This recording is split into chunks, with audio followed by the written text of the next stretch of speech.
మానీయులు వడ్డేర ఓబన్న గారి 219వ జయంతి సందర్భంగా ఈరోజు పద్మావతి కాలనీలోని వారి విగ్రహానికి పూలమాల వేసి వారి జన్మదినం సందర్భంగా మళ్ళొకసారి వారు చేసిన సేవలను గుర్తుంచుకునే అవకాశం కలిగింది.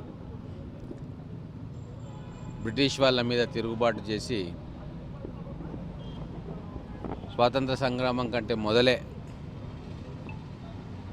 బ్రిటిష్ వాళ్ళను గడగడలాడించిన సైన్యాధిపతిగా వడ్డేర ఓబన్న చరిత్రలో నిలిచిపోతాడు. వారు చూపిన ధైర్య సాహసాలు, తెగింపు, పరాయి దేశస్తుల రాజ్యం మనం పైన ఉండకూడదు, వాళ్ళని తరిమికొట్టాలి అన్న ఒక భావనతోటి ఆ రోజు వారు ప్రాణత్యాగం చేయడం జరిగింది. గతంలో కూడా నేను ఇదే సందర్భంగా వారి జన్మదినం సందర్భంగా చెప్పడం జరిగింది. ఈరోజు వడ్డెర కులస్తులు వాళ్ళ పిల్లలు ఉన్నతంగా చదువుకోవాలి, ఎవరైనా పిల్లలు ఇంజనీరింగ్ చదివే పిల్లలు ఉంటే ఖచ్చితంగా వాళ్ళని చదివిస్తా అని చెప్పడం జరిగింది. కానీ ఎవరు కూడా ముందుకు రాలేదు.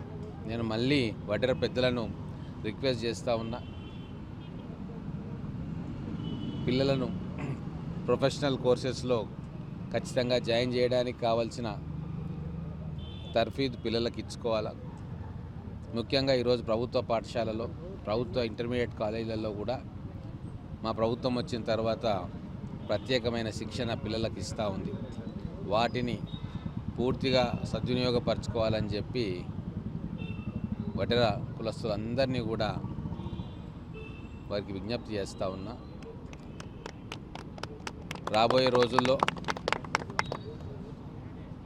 కులవృత్తి కొనసాగించడంలో ఉన్న కష్టాలు తెలుసు కాబట్టి మన పిల్లలందరికీ కూడా technical courses, skill development courses ఇవన్నీ కూడా అలవాటు చేస్తే ఖచ్చితంగా వాళ్ళు ఉన్నతంగా ఎదుగుతారని చెప్పి ఆశిస్తూ ఉన్నాం.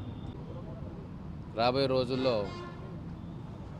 ఓబన్న గారి చరిత్రను పాఠ్యపుస్తకాల్లో చేర్చాల్సిన అవసరం ఉంది. వారు కేవలం వడ్డెర జాతికి సంబంధించిన వ్యక్తి కాకుండా బ్రిటిష్ సామ్రాజ్యం మీద తిరుగుబాటు చేసి స్వాతంత్రం కోసం పోరాటం చేసిన వ్యక్తిగా ఖచ్చితంగా మన తెలుగు రాష్ట్రాల్లో ఎవరైతే బ్రిటిష్ వాళ్ళ మీద తిరుగుబాటు చేసినారో, ఒక అల్లూరి సీతారామరాజు కావచ్చు, వడ్డెర ఓబన్న గారు కావచ్చు, అలాగే నైజాం పరిపాలన మీద తిరుగుబాటు చేసిన కొమరం భీమ్ కావచ్చు, రామ్జీ గోండ్ కావచ్చు, వీళ్ళందరి చరిత్ర కూడా పాఠ్యపుస్తకాల్లో పెట్టుకోవాలా. మనకు స్వాతంత్రం అనేది కొన్ని లక్షల మంది ప్రాణత్యాగం చేస్తే వచ్చింది తప్ప ఆషామాషిగా రాలే.